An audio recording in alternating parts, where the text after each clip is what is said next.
Over many years, I have experienced this myself personally, and I have seen and experienced it with others that I have worked with over the years many, many times.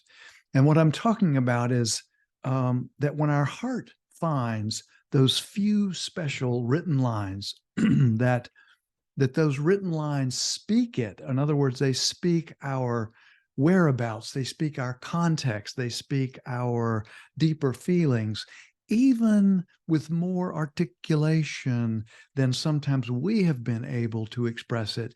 Well, then we're goners. We're absolute goners, but we're goners in the sense that we want to be, in the sense that the heart seeks its own reflected images. And images, I think, of joy, of grieving, of wonder, of awe. And why is this? Why is this?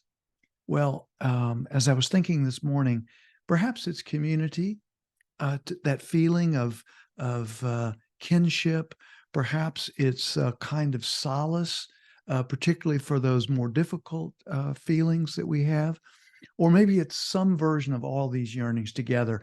But I want to bring today, in today's podcast that I'm called "The Language of Your Broken, Joyful Heart," I want to bring some of my most loved lines of poetry, some of the lines of poetries that others have responded to in such positive ways. I want to bring those. Some of these lines that I'm going to bring today, I've read, I don't know, a lot of times, because I've read millions by now of lines of poetry, and many of those in the presence of others. I'm calling this, of course, "The Language of Your Broken, Joyful Heart." That's today's theme. And on Poetry, Passion, and Pleasure podcast. And you know, this is the place where poetry meets our everyday lives. So let's jump right in. I've got a number of these, just a little piece of a poem, a few lines, and we will jump right into it. The first goes like this.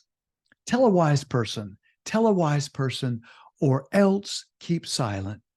For those who do not understand will mock it right away. I praise what is truly alive. I praise what is truly alive, what longs to be burned to death. Tell a wise person, or else keep silent. For those who do not understand will mock it right away. I praise what is truly alive, what longs to be burned to death. Now, of course, that is from the famous Goethe poem called The Holy Longing. Those are a few lines from that poem. This is a translation from the original German by the brilliant translator Robert Bly. We'll hear from him a little bit later today. And I think for me and for many others, these words help us to know how to protect. It's a perfect few lines for reminding us to protect our most precious and vulnerable ideas and feelings. Is it when it says, "Tell a wise person, or else keep silent. For those who do not understand will mock it right away." Those are great lines to memorize so that we can remember these lines when we need them. And the other thing is that we can also be reminded that sometimes we need to speak our most precious, vulnerable, new ideas to the wisest part of ourselves, as well as to others. So that's the first piece. Let's get right into the second. Okay. It goes like this, and I'll tell you the title and the poet in just a minute. The few lines go like this. If you don't know the kind of person I am, and I don't know the kind of person that you are, then a pattern that others made may prevail in the world, and following the wrong God home, we may miss our star. If you don't know the kind of person I am, and I don't know the kind of person you are, a pattern that others made may prevail in the world, and following the wrong God home, we may miss our star. Those are the words of the amazing poet William Stafford. And that poem is called A Ritual to Read to Each Other. And for me, it tells me when I remember these lines, when I get this poem and use it for first aid, it reminds me that we are more resilient in community. We are more resilient when we know each other. And when I know other and you know me, we are more resilient, stronger, happier, more satisfied. And the bonus, particularly for these times, is that we are way less vulnerable to the demagogue that would split people and put people against one another, set them against one another for their own purposes. So it's a great poem to remember by William Stafford. Okay, let's keep cooking. Now, I'm hoping that what I'm doing is I am whetting your appetite so that you will scurry over and you will do a search on these poems and get the whole poem in addition to these lines that I think for me and many others have been so memorable. Okay, here's another one. One day, you finally knew what you had to do and began, though the voices around you kept shouting their bad advice, though the whole house began to tremble, and you felt the old tug at your ankles. Mend my life, each voice cried. One day you finally knew what you had to do and began, though the voices around you kept shouting their bad advice, though the whole house began to tremble, and you felt the tug at your ankles. Mend my life, each voice cried. Of course, that is the amazing poem called The Journey by Mary Oliver. And I can tell you that this poem has been one of those, it's been a cash crop for me for many years, personally and with so many others who that poem helped remind them of their own mission and purpose and agency in life. So many people that have loved this poem. I hope you too. And it also reminds us that that we need to celebrate our own agency, as I said here, and that to avoid those that would give us bad advice, of course, but just like the Goethe poem, to also avoid those parts of ourselves. Have you noticed that sometimes we give ourselves bad advice? So it's for both outer voices and inner voices. Okay, let's keep cooking. Here's the next one. Okay, goes like this. The lines first, then the poet and the poem. Okay. The wind one brilliant day, called to my soul with an odor of jasmine. The wind one brilliant day called to my soul with an odor of jasmine. In return for the odor of my jasmine, I'd like all the odor of your roses. But I have no roses. All the flowers in my garden are dead. The wind one brilliant day called to my soul with an odor of jasmine. In return for the odor of my jasmine, I'd like all the odor of your roses. But I have no roses. All the flowers in my garden are dead. Well, that is from the amazing Spanish poet Antonio Machado. That poem is called The Wind One Brilliant Day. And that particular translation from the original Spanish was done by the brilliant Robert Bly. I told you that we were going to see him and hear from him again today. So if you want to look that whole poem up, The Wind One Brilliant Day by Antonio Machado. And it is an amazing poem for those days when we are in a grieving space and when we need to make a statement of loss and lament. And interestingly and paradoxically enough, if you experiment with this, you may find that paradoxically, to speak more fully of our losses, to more fully give voice to our laments, will often make you feel better, make us feel better. Okay. These are going to be all desserts today. All amazing lines of poetry. And I hope one or more of these speak to you as well, and you want to stash them away. Okay, let's just jump into the lines like we've been doing. My heart rouses, thinking to bring you news. My heart rouses, thinking to bring you news of something that concerns you and concerns many men, many women. Look at what passes for the new. Look at what passes for the new. You will not find it there. But in the old despised poems, it is hard to get the news from poems. Yet men die miserably, yet women die miserably every day, for the lack of what is found there.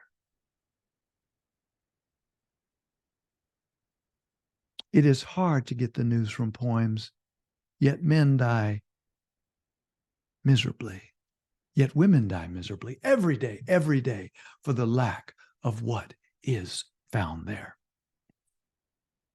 I got to tell you, I could talk for a very long time about this poem. This is the origin story of my own love of poetry.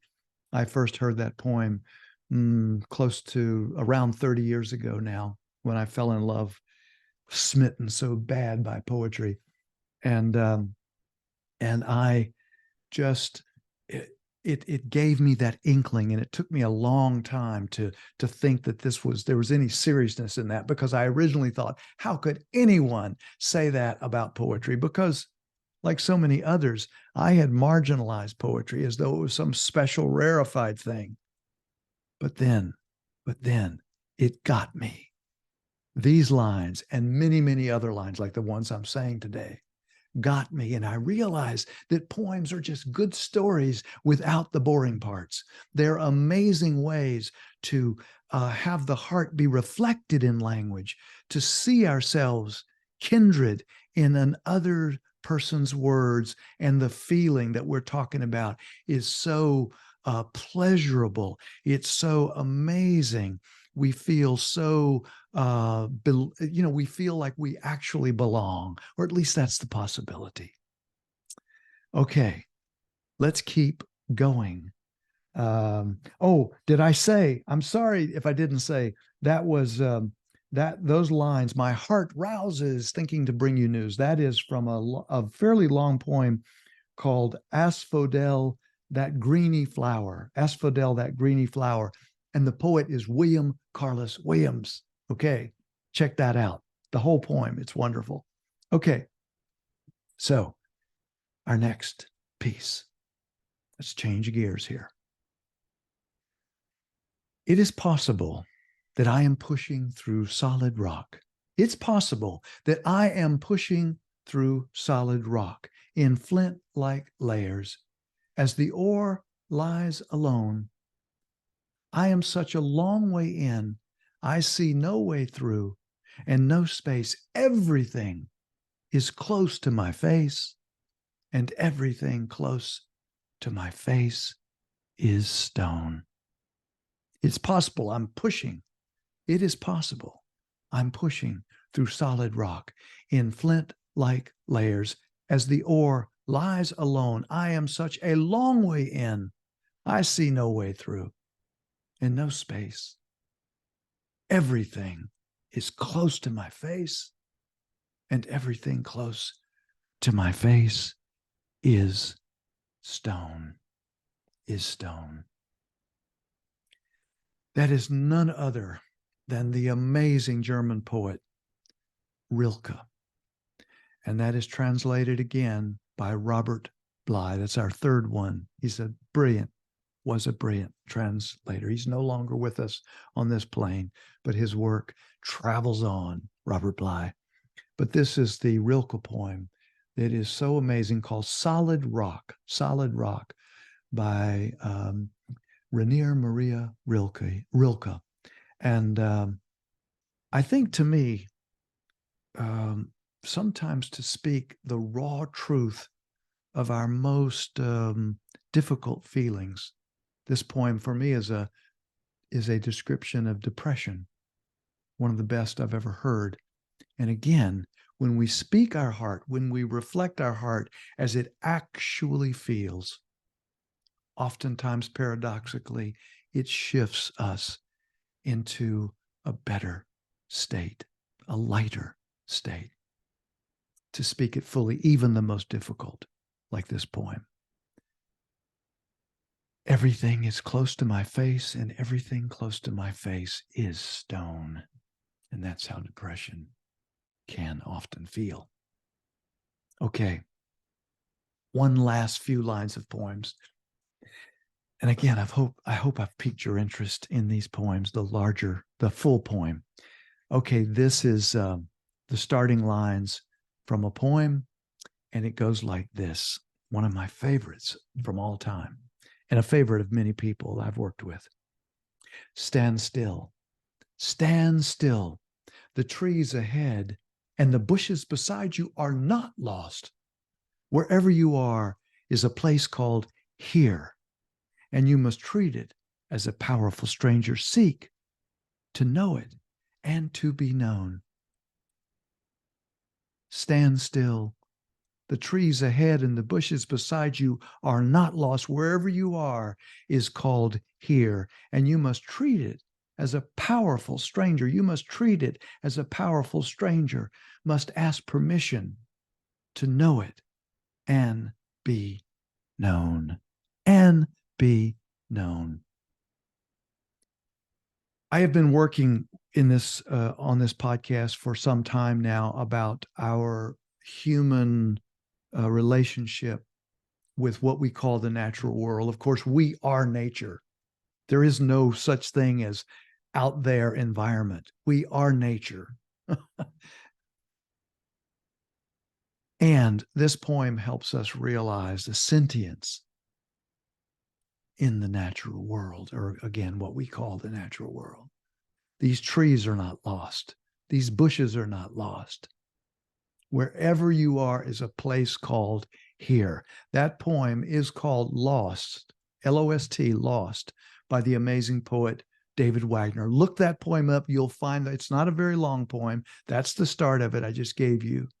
And my promise is you will like, I think, if you like these first four lines, you're going to love the whole poem.